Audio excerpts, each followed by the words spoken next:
Justice Sanjeev Khanna Bharat के 11वें chief justice बने हैं।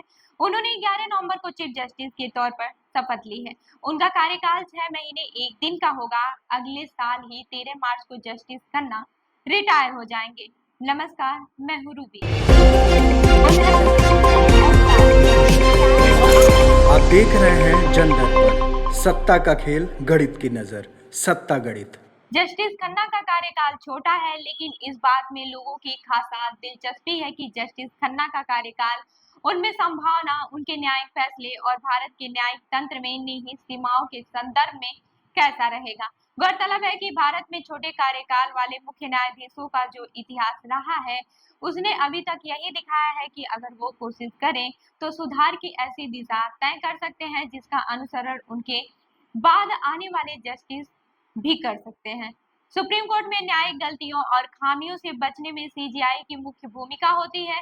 दोनों स्तरों पर प्रशासकीय मुखिया के तौर पर भी और न्यायिक परिवार के मुखिया के रूप में भी। सिस्टम की सीमाएं कुछ विसंगतियों को अपरिहार्य बना सकती हैं, लेकिन सीजीआई उनके प्रभाव को कम करने और हल्का करने के लिए उपयुक्त सुधारात्मक कदम उठा सकते हैं। हालांकि केवल लंबित मुकदमों की संख्या ही अकेला मुद्दा नहीं है जिससे नए सीजीआई को चिंतित होना चाहिए। अब ये जान लेते हैं कि जस्टिस खन्ना के नाम की सिफारिश कैसे हुई। साल 2019 में सुप्रीम कोर्ट के 5 जजों के कॉलेजियम ने जस्टिस खन्ना की नियुक्ति की सिफारिश। साल 2019 में सुप्रीम कोर्ट के 5 जजों ने कॉलेजियम ने जस्टिस खन्ना की नियुक्ति की सिफारिश की थी। तब वो दिल्ली हाई कोर्ट के जज हुआ करते थे। उस समय 32 अन्य हाई कोर्ट जजों की वरिष्ठता यानी कि हाई कोर्ट जज के रूप में नियुक्त की तारीख के संदर्भ में को नजरअंदाज कर जस्टिस खन्ना का नाम आगे बढ़ाया गया था। पूर्व चीफ जस्टिस रंजन गोगोई ने अपने आत्मकथा में लिखा है कि कॉलेजियम ने जस्टिस खन्ना के नाम की सिफारिश इसलिए भी की थी क्योंकि विचार करने योग्य दूसरे नामों के मुकाबले जस्टिस खन्ना का सीजीआई के तौर पर कार्यकाल महज 6 महीने का होगा। तथ्य ये है कि कॉलेजियम सुप्रीम कोर्ट के जज के तौर पर किसी नाम को उनकी योग्यता और ईमानदारी के बजाय उनके संभावित कार्यकाल के अंतराल के आधार पर सिफारिश करें, यह कुछ अजीब सा लग सकता है। लेकिन भारत में हाल के समय में कम कार्यकाल वाले कई मुख्य न्यायाधीशों के इतिहास को देखते हुए यह एक अतिरिक्त कारक बन जाता है, खासकर तब जब कई उम्मीदवार योग्यता के मानदंड पूरा कर रहे हो। तथ्य ये भी है कि justice Khanna Delhi high court से आते हैं और पिछले 20 सालों से इस हाई कोर्ट का प्रतिनिधित्व करने वाला कोई जज सीजीआई नहीं बना था। रिटायर्ड जज गोगोई के हवाले से यह भी उनके पक्ष में गया। अब जस्टिस खन्ना के फैसले के बारे में जान लेते हैं। जस्टिस खन्ना ने कुछ ऐतिहासिक फैसले भी दिए हैं जिसने उनके न्यायिक फलसफे का अंदाजा लगता है, जिसे कई जानकार सरकार समर्थन होने के रूप में देख सकते हैं। उन्होंने ईवीएम में डाले गए 100% वोटों का voter verified paper audit trail यानी कि वीवीपैट के साथ मिलान करने की मांग वाली याचिका खारिज कर दी थी।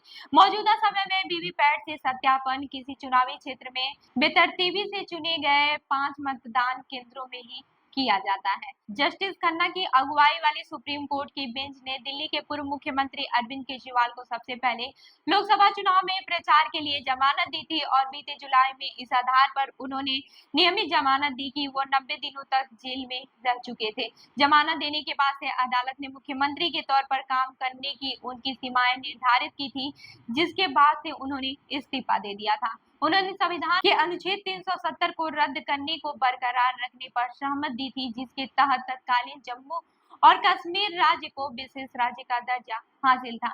उन्होंने दलील दी कि विशेष दर्जे को रद्द किया जाना संघीय ढांचे का उल्लंघन नहीं है, क्योंकि जम्मू और कश्मीर में रहने वाले नागरिकों को वही दर्जा और अधिकार प्राप्त होगा जो देश के अन्य हिस्सों में रहने वाले नागरिकों को हासिल है। उन्होंने अपने साथी जजों सीजीआई डीवाईजी चंद्रचूड़ और जस्टिस संजय किशन कौल के साथ सरकार की इस बयान को रिकॉर्ड पर लेने की सहमत दी थी कि वह जम्मू और कश्मीर के केंद्र शासित प्रदेश के राज्य का दर्जा बहाल करेगी। लद्दाख को केंद्र शासित प्रदेश बनाए जाने के फैसले को बरकरार रखा, लेकिन अपने अलग फैसले में उन्होंने साफ तौर पर कहा कि किसी राज्य को केंद्र शासित प्रदेश बनाने के गंभीर परिणाम होते हैं और इसका संघीय ढांचे पर असर होता है। उन्होंने कहा कि केंद्र शासित प्रदेश बनाने को जायज ठहराने के लिए मजबूत और ठोस आधार की जरूरत थी और इसमें संविधान के अनुच्छेद 3 का कड़ाई से अनुपालन होना चाहिए। उन्होंने यह नहीं कहा कि क्या सरकार इन शर्तों को पूरा कर रही थी। वो 5 जजों के उस बेंच का हिस्सा भी थे जिसने अपने फैसलों में यह कहते हुए केंद्र सरकार के इलेक्टोरल बॉन्ड स्कीम को असंवैधानिक करार दिया था कि दानदाताओं को निजता का अधिकार नहीं है। अब जस्टिस खन्ना के कार्यकाल की चुनौतियों के बारे में भी जान लेते हैं। ये देखने वाली बात होगी कि क्या जस्टिस संजीव खन्ना अपने चाचा के गौरवशाली योगदान के प्रति सचेत रहते हुए कोई लक्ष्मण रेखा लांघते हैं या नहीं, खास तौर पर जनहित के मामलों में जहां अक्सर कार्यपालिका और न्यायपालिका की रेखाएं धुंधली पड़ जाती हैं। उनके लिए जब तक बुनियादी अधिकारों या फिर संवैधानिक अधिकारों के उल्लंघन का आरोप नहीं लगाया जाता और साबित नहीं होता, तब तक न्यायिक समीक्षा की कोई गुंजाइश नहीं है। जस्टिस संजीव खन्ना के कार्यकाल को कुछ लंबित बड़े मामलों को हल करने में उनकी क्षमता के लिए बारीकी से देखा जाएगा, जैसे कि LGBTQ समुदाय के विवाह के अधिकार को खारिज करने वाले आदेश की, वैवाहिक बलात्कार मामला, दाम्पत्य अधिकारों की बहाली की वैधता, नागरिकता यानी कि संशोधन अधिनियम आदि। सालों तक जेल में बंद राजनीतिक बंदियों को उनके कार्यकाल के दौरान समय से राहत मिलती है या नहीं, यह भी CGI के तौर पर उनकी सफलता की एक और परीक्षा होगी। तो ऐसी ही अन्य खबरों के लिए जुड़े रहिए हमारे साथ, देखते रहिए जन दर्पण न्यूज। धन्यवाद।